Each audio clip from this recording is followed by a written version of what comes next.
So once saved, always saved. Is that biblical?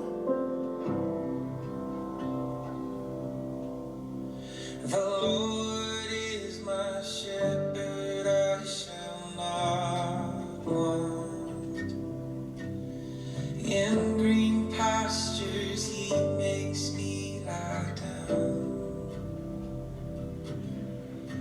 He restores my soul and leads me on for his name, for his great name. Surely goodness, surely mercy, right beside me, all my days, and I will dwell in Hello, my friend. It's good to see you today. Glory be to God. Jesus Christ is alive. I believe it is by the power of his good spirit. He has gathered us here today. For wherever there are two or more have gathered in his name, there he is. Once saved, always saved. Is that a reality? Is that biblically correct? And it is. It is. Once you're saved, you'll always be saved. And to say that's not true is to say there's some sort of power, there's some sort of force that could take you away from the hand of Christ. Like there's something that could rescue you from him or take you away from him. So once saved, always saved is very much biblical. The question should be, when am I saved? Right? Because if the question is, am I saved?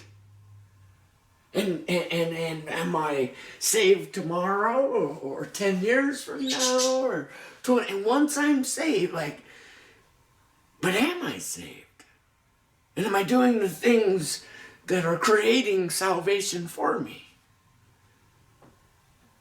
That's a place of doubt.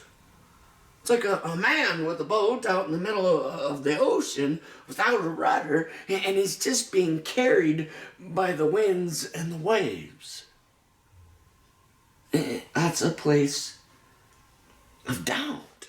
And if you're in a state of doubt, if your mind and your heart and your soul is in a place of doubt, then you're not saved. You're not saved. Because faith removes all doubt. It is by the power of faith, without doubt. A man could say to a mountain, uproot yourself and throw yourself into the sea. And that mountain would obey you. But it is by faith. Faith is without doubt. And then a person who is without doubt is saved forever. Right? What do you know about Ruth? The book of Ruth. Well, the name Ruth means friendship. Friendship. The name Naomi means my joy. My joy. Her husband's name, Amalekite, his name means God is my king, or God is king. Her two sons, one was the translation in English, one's name is Sickly, and the other's name was Weakling. So my God is my king. God is king, and my joy. Leave Israel because bad times had come. It's kind of like today where the economy has crashed. We're losing our jobs. We can't pay our bills. We got stress and anxiety grows upon us about every 28th day of the month. And then for the next 3 days, we're wondering, am I going to be able to pay the bills? I'm going to get the trash bill picked up or paid for. So they pick up the trash. Am I going to get the water bill paid for? Am I going to get my electricity bills paid for? My rent payments, right? And everything was crashing there in that time. Famine sweeps in across the land. So this man named God is King and his wife, my joy, take their son, weakling and sickly, and head out to Moab. The sons of Lot, Abraham's nephew. And they're going to seek refuge over there. It's kind of like the 5 virgins who were wise and the 5 virgins who were foolish. Of course, there's only 4 of them. Bad things came. We're going to leave. We're leaving Israel. We're leaving the promised land. We're leaving God. And we're going to go find ourselves some refuge in a foreign land. One where God never said, I give you this foreign land, the land of Moab, and in that land you'll be blessed. He didn't say that. He said, no, here in Israel, here in Bethlehem, here in Jerusalem, you'll be blessed.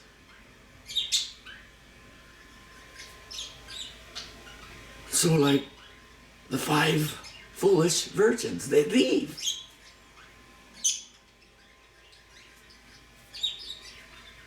And while they're out there on their journey, the 2 boys get married. A sickly boy and a weakling boy both find wives. One being Ruth, friendship. The other one, Oprah.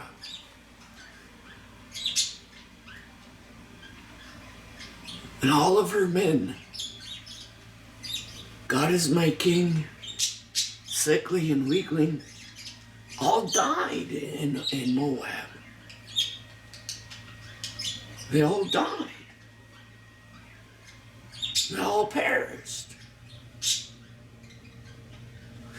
In Israel, things were rough, but they were alive. When they got to Moab, things were so bad, they died. Couldn't find the blessings of God in a foreign nation, in a foreign place.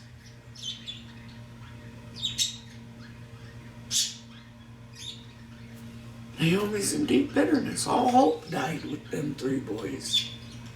Her husband and her 2 sons. All hope had died with them. My only inheritance into God's kingdom was in them, and now I'm out. I'm shut out. The door has been closed, and no longer able to enter. No longer able to enter God's rest or God's peace. We're outside the kingdom. There's weeping and gnashing of the teeth. Who's outside of God's kingdom? Naomi and Ruth. My joy and friendship. Outside the kingdom of God. Just like the foolish virgins. Naomi says, I know what's going on. God is dealing with me bitterly because I left him. I doubted in him. Now she heard that the Lord was feeding people, that the Lord was raining down bread to the people back in Jerusalem. I'm heading back. Going back.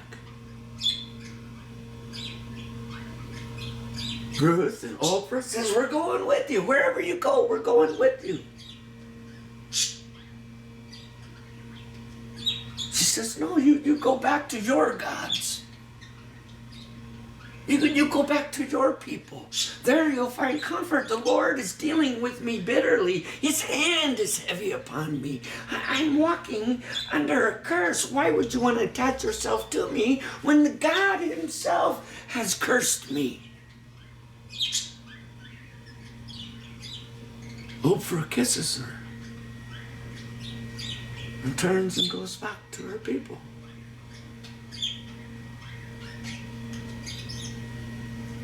But Ruth cleaved onto her. You're not going anywhere without me. I'll go wherever you go. Your God will be my God, and nothing will separate us, except for maybe death. But if anything separates us but death, may God curse me, do worse to me than he's done to you, and I've seen what he's done to you. So friendship latched on to Naomi. After that, Naomi's speechless. She doesn't have nothing to say. Heading back to Jerusalem, where the Lord is feeding his people, where the blessings of God can still be found. I'm heading back. Must have been a long trip. 2 women without protection walking through the wilderness back to Jerusalem from Moab. And the people noticed. Who are these 2 ladies coming across the field? Who are they? They're without protection. They're without men. And a buzz started. Some of the ladies said, that's Naomi. We know her. She responds, why do you call me Naomi? No longer am I to be known as my joy. Rather call me Mara. Because I am deep in bitterness. I was here in Israel, and there was a day, and you all knew it, when I was full. I was full. God is my king, was my husband, and I had 2 sons, and everything we needed, we had. We had no want, because I was full. I left Israel, and I came back empty.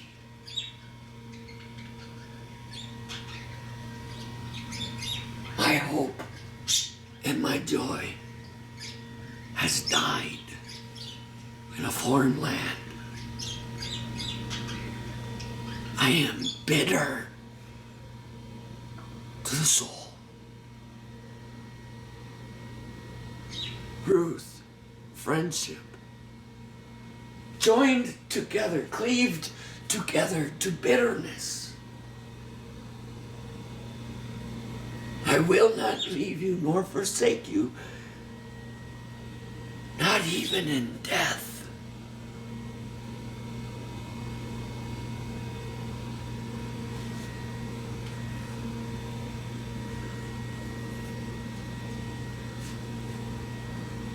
They became hungry.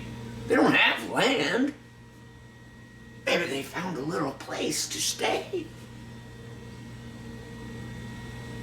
They become hungry.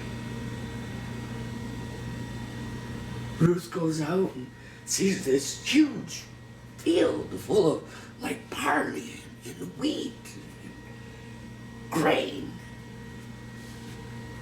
Oh, I can make some bread.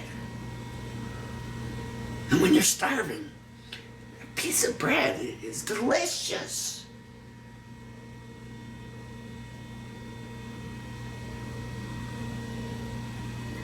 She goes and goes behind the harvesters. So there's a group of young men out there harvesting the wheat. And some of the grains, as through the harvest, fall off onto the ground, left for the mice of the fields and the birds of the air. And a young woman named Ruth.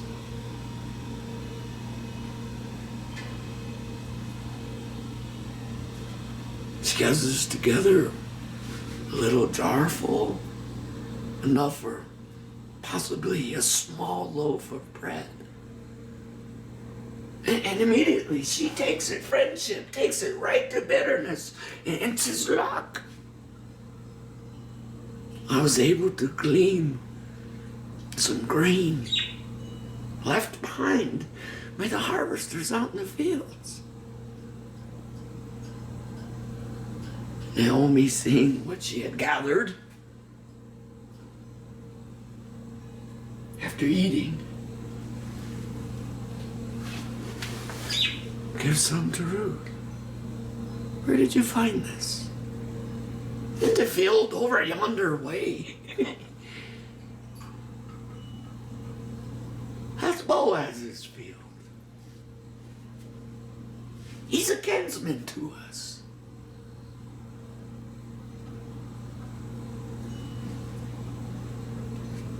Return. He's following the commands of God. Even when times were rough, he didn't run, he didn't leave. He stood there and he waited. And soon prosperity began to grow. So much so he's got harvesters out in his field, and not only does he have harvesters, he hasn't been overcome by greed because he's able to follow the commands of God that we are to leave behind for the poor to glean.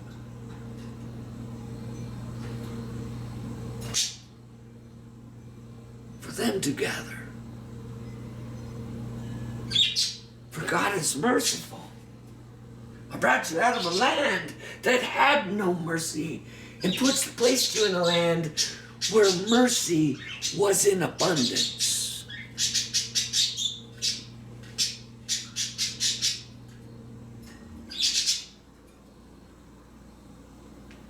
Next day, Boaz notices Ruth's out in his field. Who is that woman out in my field? That is Ruth, Naomi's slave girl, daughter-in-law from Moab. That's the Moabite. She is Naomi's friendship.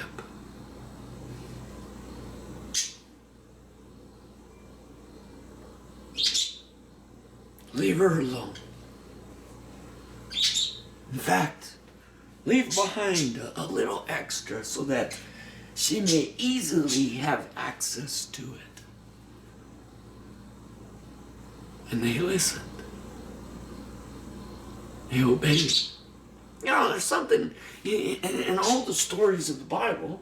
Abraham was a herdsman, and he had large flocks. Lot was a herdsman, and he had large flocks. So large they ended up separating because the land wasn't enough for their flocks. Farmers. Boaz is a farmer. Noah, farmer. After building the ark and coming off the ark, Noah plants a vineyard. Farmer. Joseph was kind of a businessman who had farmer background. But he tended to the safety of his father's herd, his father's sheep.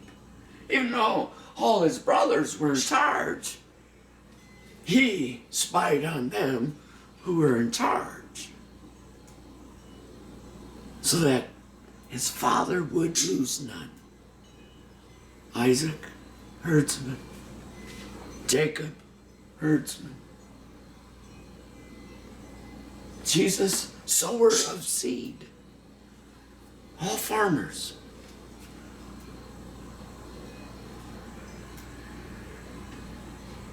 Noah was able to be sustained. This is how powerful farming is. And why I believe as good Christians we should separate from cities and become homesteaders and farmers. And right here's why. Noah was able to find sustainability following God by faith 600 years. Abraham, 130 years. This is how sustainable it is. Jacob, 120 years. How sustainable is it?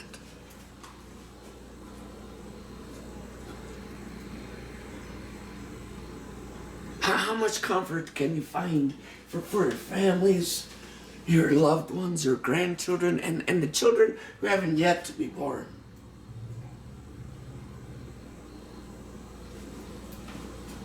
Noah was able to make 600 years of joy and rest in peace by following by faith the commands of God. And they were all farmers. Yeah, you guys own the stores, but we own the food. Which would you rather? Have a storeroom empty and void of all things? Because what is a man? What is a man without love? That man is completely bankrupt.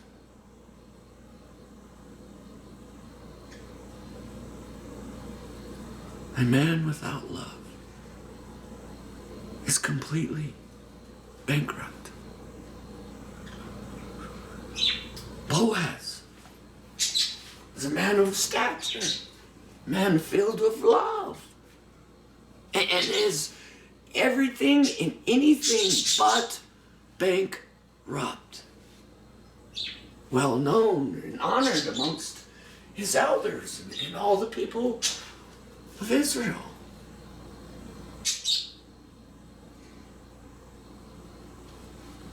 Ruth comes back with more. Comes back with more barley, more wheat, more grain. This time we can make a whole loaf of bread and have a little left over for tomorrow.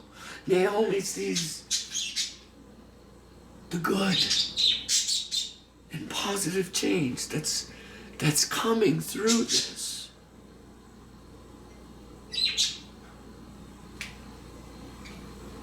She gives Ruth a little bit of instructions. This woman who is bitter to her soul begins to instruct friendship. And friendship responds to the bitterness. Listening to her teachings and her instructions, and then goes back to Boaz, goes and meets him, lays in his room. He's there at the threshing floor. That's the place where the wheat and the chaff are separated. And after a hard day's work, he's tired. He lays down, and Ruth comes in following Naomi's instructions, bitterness's instructions. Unwrap his feet and lie there at his feet. And when he sees you there, he's gonna respond. He's gonna know what to do, and nothing will give him rest until he does what is right. Boaz, in the middle of night, at midnight, the ring came out. A great shout. Here comes the Lord! The groom is coming. At midnight, Boaz awakens,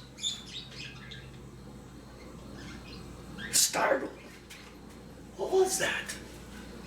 And he looks down, sees the young woman at his feet. Who are you? What are you doing? I am Ruth. I am friendship to Naomi, to bitterness. And you are a kinsman to Naomi. I'm just but a lowly slave girl. Sometimes, when you're inside of a gathering of many people, or a small group of people, the best seat in the house is to choose the seat with the lowest end at the totem pole.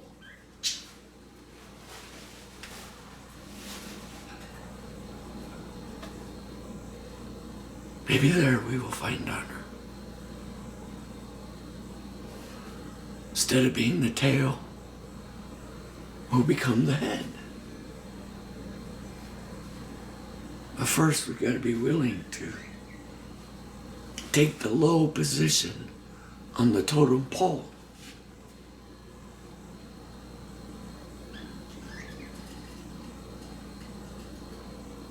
You could redeem Naomi.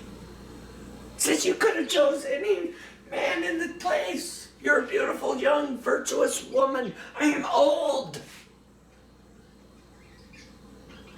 I'm old.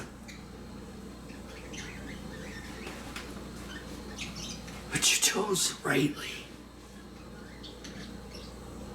You could have had a young man full of vigor, strength, and opportunity. You chose a kinsman who has the ability to redeem your mother-in-law. How wise is that?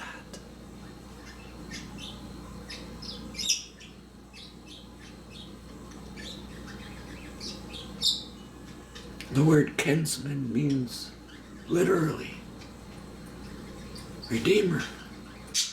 The name Boaz means redeemer. He is the redeemer of Naomi. And he's willing to do it. He says, there's another man, there's another person who is a closer kinsman than I. But if he chooses not to redeem you, to allow you back in to the kingdom, to restore your inheritance, then I will do it. But I must be honest with myself, and I gotta be honest with God.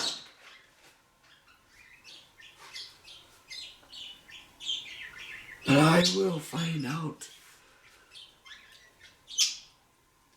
God's will. So he goes to the man and says, hey, Ruth and Naomi need redeemed. Ruth is one of the wives of her dead sons. Her husband, God is king, died. Sickly and weakling are gone. And all she's got left is this servant girl from Moab. You have the opportunity to redeem her now. I will do it, says the man. But first, you do recognize that everything you own is an inheritance to them. Your fields, your flocks, your money, your house, your business. And if she has children, they too will be heirs to your inheritance. That's too much to ask. After thinking about it, I can't do it. Maybe that's the fifth full. The wives came with jars of oil. And their jars were full.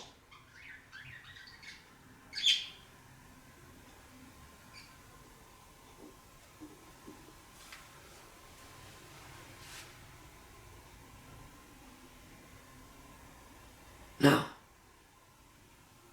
Boaz says, well, I'll do it. I just want to make an agreement with all the elders of Israel and everybody to recognize and understand on this day, I am redeeming the dead in Naomi. God is not just merciful to the living, but he's also merciful to the dead. Once saved, always saved. Yes, that's true. Because God will find a way.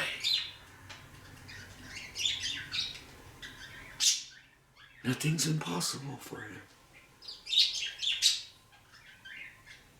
Once saved, always saved. He takes off his shoe, because that was the custom of the day, and gives it to the man.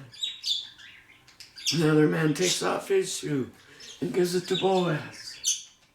They must have had some really cool looking shoes. And in their shoes, they found their identity. It's weird, I know.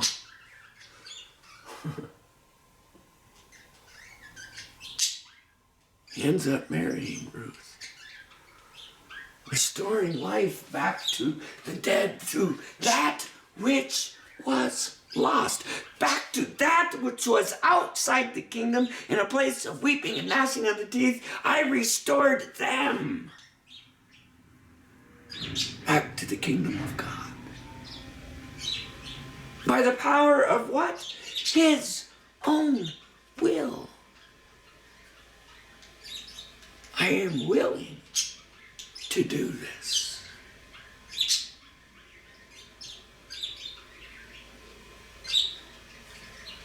It's like a woman who was a Canaanite woman came to Jesus and said, my daughter is suffering from the torments of demons. Now the daughter who was being tormented by demons did not come to Jesus. Rather, the mother of the daughter who was being tormented by demons, she came and said, have mercy on me, because my daughter is being tormented by demons. And I can't stand to watch it any longer. Have mercy on me, says the mother. Son of David, she says. And Jesus says nothing to her. He keeps walking. He's in dead silence. She's screaming out and hollering. She's embarrassing all of his disciples. We're embarrassed. This woman, tell her to go away if you're not going to answer her. And still he stands silent, but says one thing. Is it right? Is it right for the children's father to give their scraps, the children's food, to the dogs?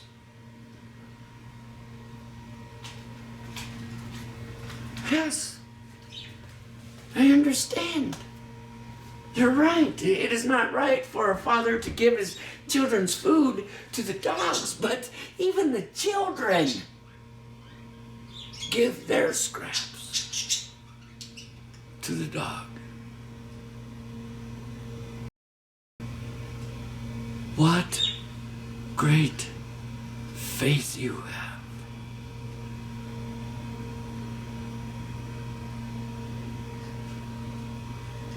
I come for the lost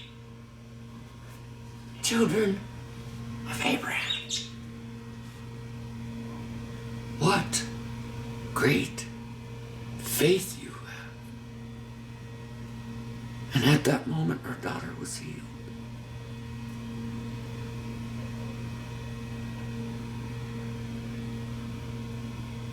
Boaz is a child of Rahab.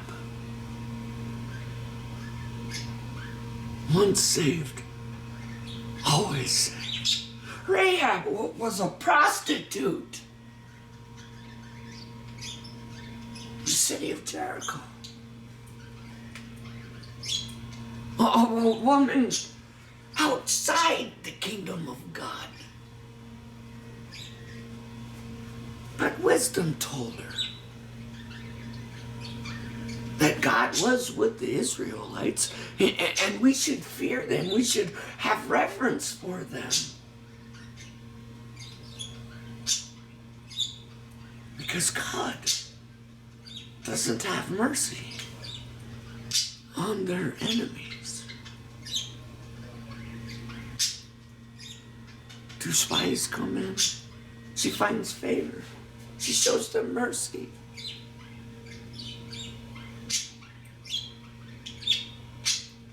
And then the king sends out orders to the prostitute. We know the two men are here. Give them up to us. No, they're not here. They came by, but they left. They're running from you. They know you're looking for them.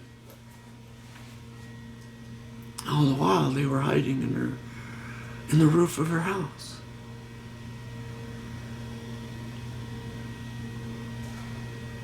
The prostitute, a great harlot. You sure the king wasn't the prostitute's father? It's a great mystery, right? She became the putting forth a generation of kings. The kings of all kings. A line of kings that stretched for thousands of generations.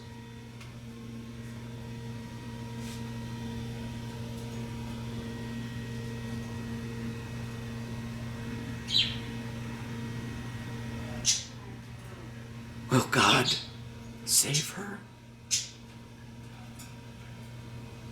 The great harlot who gave birth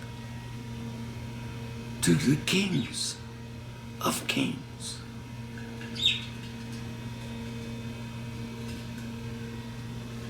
Ruth and Boaz had Obed. Obed-edom. And then Jesse. And then David.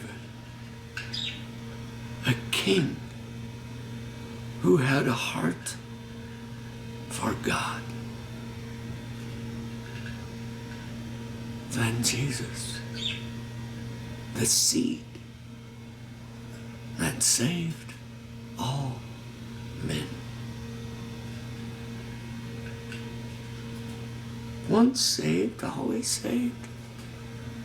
There was this father who had two sons.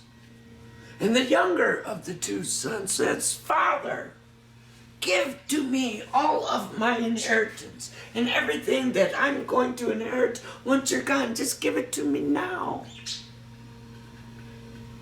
Father said, "Okay." So he sold half of everything he had, and he gave all the money to the one son. And that son went off into a foreign land, a distant place.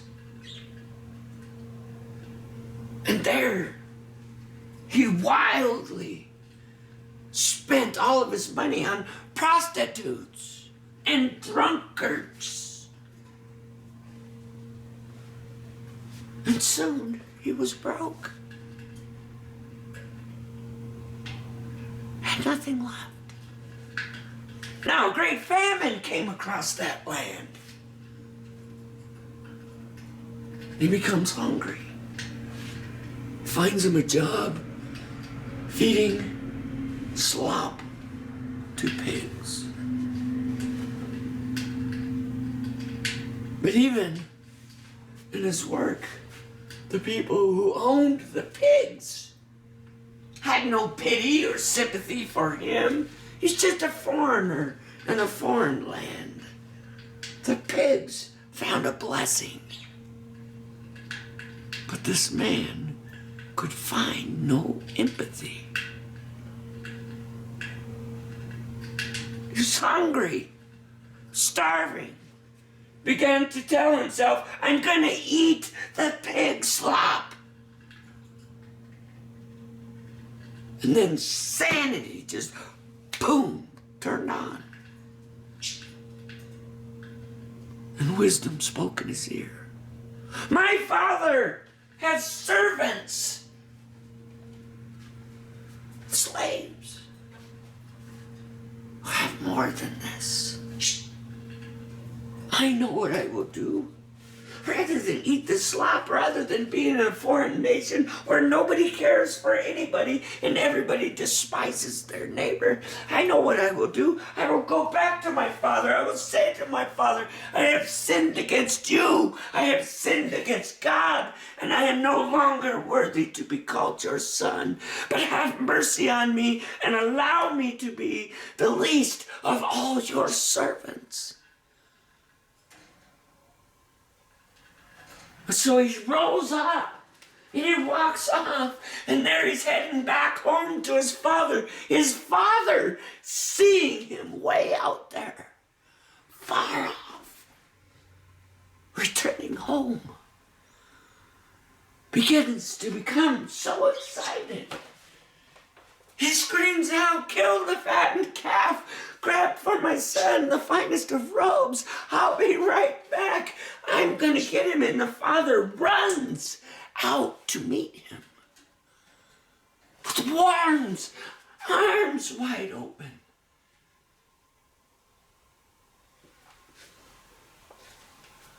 And the son, when he gets to the father, says, Father, I did you wrong. And I sinned against you, and I sinned against God in heaven. And Father, I'm no longer worthy to be called your son. And the father embraces him, and hugs him, and kisses him, and with a great shout of joy says, my son who was lost has now been found. My son who was dead is now alive. Rejoice with me, because it was when friendship and bitterness joined together and returned to Israel, I found my joy.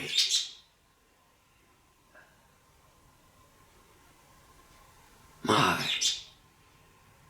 joy. Now the elder brother was, Father, what's going on here?